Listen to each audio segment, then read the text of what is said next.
Mesdames et messieurs, amis téléspectateurs de YTV, bienvenue dans cette autre édition d'entretien exclusif. Aujourd'hui, on reçoit un acteur du football, promoteur d'une initiative qui va nous présenter dans quelques instants. Monsieur Jake, bonjour. Bonjour, Comment allez-vous? bien, merci. Si nous nous accueillons aujourd'hui, c'est parce que vous êtes à la tête d'une initiative qui verra le jour dans les semaines à venir. Parlez-nous un peu de cette initiative. En fait, nous avions déjà ça en projet, mais par manque de partenaires assez fiables, le projet est resté un peu dormant jusqu'ici. Mais nous avons eu la chance de rencontrer, déjà de rencontrer des responsables de Champions Fair Institute et on a discuté pendant longtemps et nous sommes arrivés à un juste milieu qui nous convient, de par le fait que si on n'a pas assez de talent jusqu'ici, c'est parce que aujourd'hui, suite aux conséquences des carrières ratées, il y a des parents qui préfèrent mettre leurs enfants à l'école, même quand ils sont talentueux, et ne pas prendre ce risque. Donc on s'est dit, on va monter une structure qui permette aux jeunes footballeurs camerounais, s'ils ne réussissent pas dans le football, de réussir dans autre chose dans la vie. Donc on a essayé de trouver une logique simple sur le sport-études. Sport-études, parlez-nous concrètement, ça va se passer comment? Sport à 100%, études à 100%. Alors, quels sont les quotas dans la formation? Je pense que dans la vie, on a un choix. Si on décide de faire que ses études, c'est beaucoup plus simple.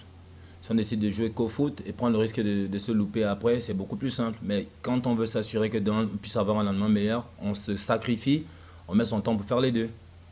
Quel est le nom déjà de la structure? Quel sera le nom de cette structure? Bon, la structure déjà va travailler en collaboration avec Champions Fair Institute, qui nous aide déjà de l'autre côté pour élaborer tout le reste.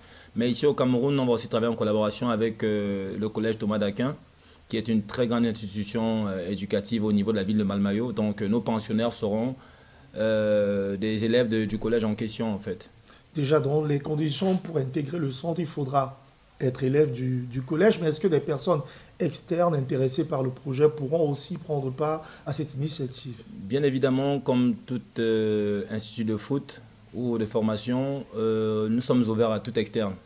Mais nous aurons nous-mêmes nos propres joueurs parce que la condition n'est pas dans le collège Thomas d'Aquin, mais c'est qu'on va faire un tournoi de détection, des tournois. On va prendre des jeunes joueurs d'un peu partout qui ont déjà ce talent inné et suivre leur cursus scolaire parce que le plus important c'est le cursus scolaire ici. Suivre leur cursus scolaire et aussi les amener dans le sens de s'adapter, de s'apprêter au niveau professionnel en fait, au niveau du football. C'est quoi le plus proposé quand même par cette initiative? D'aucuns vous diront, vous ne découvrez pas la mèche. Ça existe déjà, le sport-études au Cameroun, mais c'est quoi la plus-value, la particularité de cette initiative? Bon, la particularité c'est qu'on dirait que ça existe le sport-études, mais quand on va au fond de la chose, on se rend compte que c'est pas toujours ça en fait.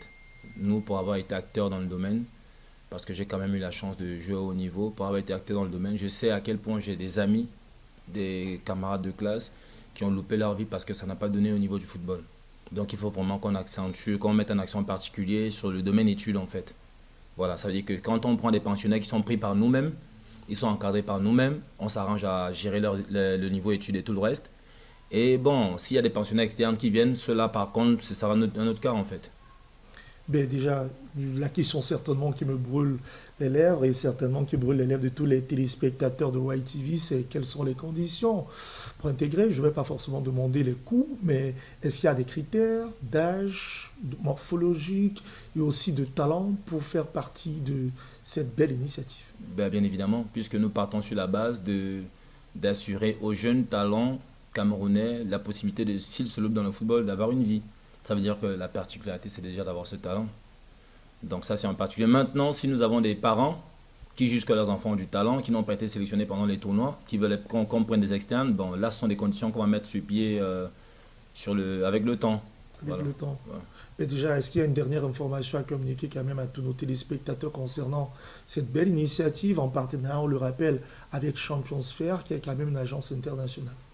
Bon oui, le petit message que je vais passer, c'est que en fait le projet il était dormant, mais j'ai beaucoup été motivé par les représentants de Champions Fair Institute au Cameroun. On a essayé de revoir les amont et les avals du projet et il va prendre pied d'ici très peu. Et nous sommes ouverts en fait, nous sommes ouverts à tout ce qu'il y a comme talent camerounais, tout ce qu'il y a comme jeune talent, parce qu'il y en a tellement de talents qui n'ont pas la possibilité de se montrer, de s'exprimer, et qui n'ont même pas la possibilité d'être dans les conditions qu'il faut. Donc nous, on se prend ce risque-là en fait, d'essayer de faire les choses comme il faut, quitte à voir ce que ça va donner dans le long terme. Mais je sais qu'avec Champions Fair Institute et tout ce qu'ils ont déjà fait comme preuve à l'international, c'est un projet qui va être mené à bien. Excuse-moi de titiller un peu. Quelles sont vos relations avec la tutelle, la FECAFOOT? Est-ce que vous avez l'aval de la fédération dans ce projet?